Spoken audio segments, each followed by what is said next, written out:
Thank God I'm fucking out of Facebook jail. Oh my God, I've been seeing some dumbass shit going around in these fucking groups that I got tagged in and couldn't respond because I'm fucking Facebook jail for some dumbass reasons. But anyway, let's get to it. So, first off, if you don't know me, I am admin static of the Nerds of Combat group versus community. I've been tagged in a post regarding Superman versus Ms. Marvel. Oh, no, I'm sorry, not Ms. Marvel. Captain Marvel. Superman versus Captain Marvel. And that Captain Marvel will beat Superman based off of two things. Based off of the fact that she can destroy a planet. And based off the fact that she can absorb energy. Now,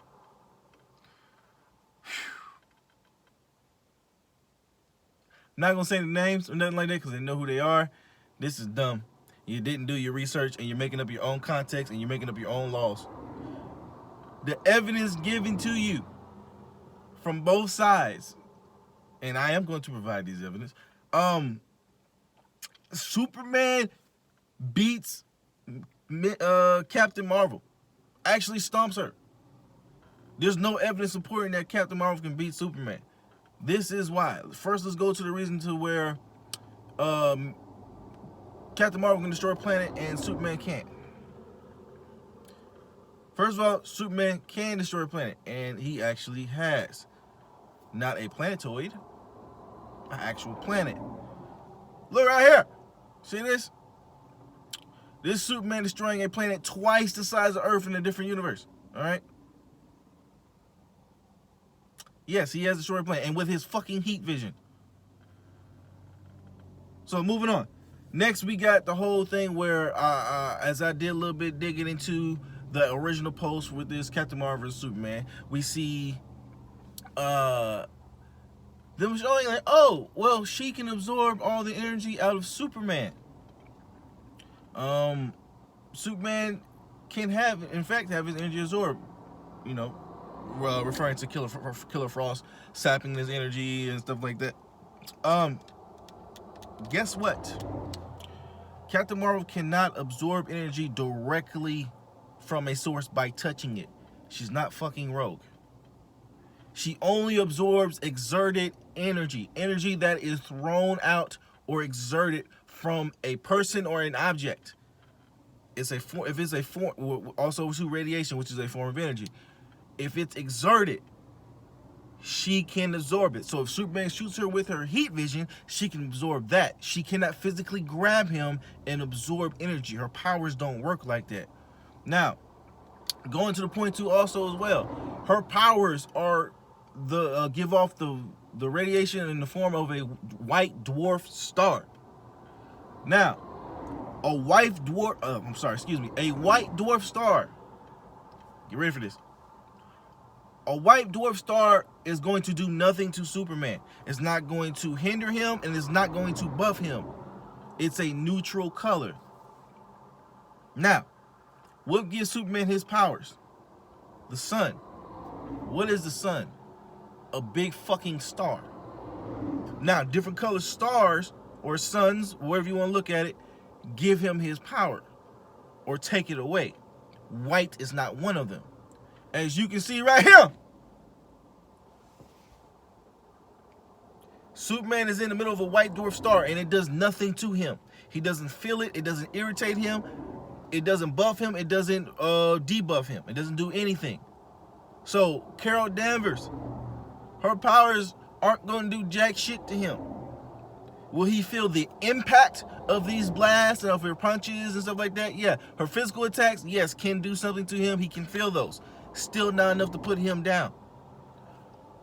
Her energy blast that she exerts, not going to be very effective against someone who is basically immune to a neutral star color. All right? That's what she emits. Also, even if she does go binary, it's still not going to do anything because she's still going to be giving off that white dwarf star level, like that white dwarf star power. It's going to be at a higher velocity. It's going to be at a higher power level, but she's still going to be putting off the same type, the same attribute of energy. That's all she's gonna do. She cannot absorb energy directly by touching his face or anything like that. She is not like Rogue. Rogue would even be a better choice to go up against Superman than Captain Marvel. Now, also too, keep in mind, because I know once I say that, I'm gonna see a whole bunch of posts like, "Oh, Rogue versus Superman, Rogue versus Superman." Can Rogue absorb Superman's powers? Yes, she can. But you also do gotta keep in mind too, the more power that Rogue sucks up, the more unstable she becomes. The more psychotic she gets. She'll break down and fall apart. We've seen this with Apocalypse.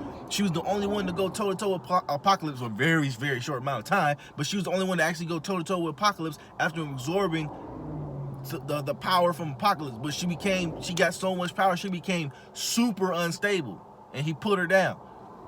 So Rogue would be a better choice.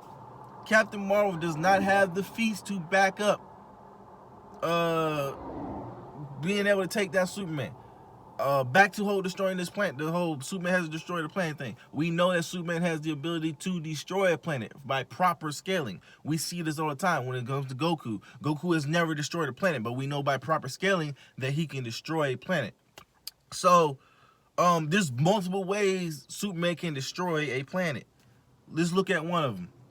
So we know Superman at one point in time, or the majority of Superman, with the exception of maybe one or two Superman, probably super early Golden Age,